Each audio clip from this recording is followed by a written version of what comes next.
Chapter 12 is all about definition and being mindful of the words you're using and how you define them versus how your opponents or your audience may define them.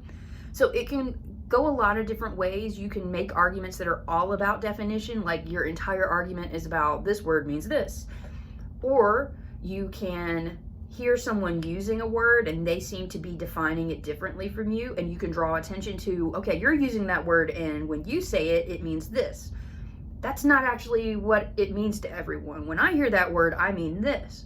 It could be when you're arguing something that could be kind of subjective, things about like good and bad and right and wrong and fair and unfair. You need to explain, how are you defining fair in this situation? Now, if you say fair would be XYZ, and then you stick to that definition to make your argument for why something is fair, now you've made a logical argument, even though it's kind of subjective, because someone else might define fair differently than you.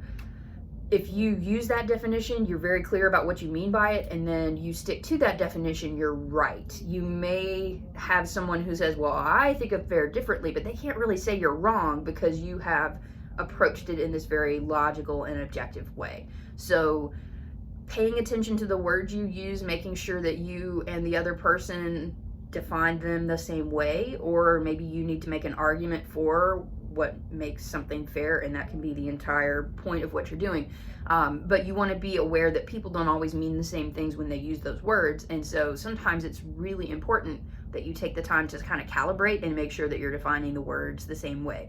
And there may be some terms you need to use in your term paper that you will want to define for your reader so that they can explain to the audience what they mean by these words. And so it can affect your term paper, and then obviously in real life, it's important that we mean the same thing when we're having arguments where definitions of words matter. So something else to carry into the way you think about logical persuasion.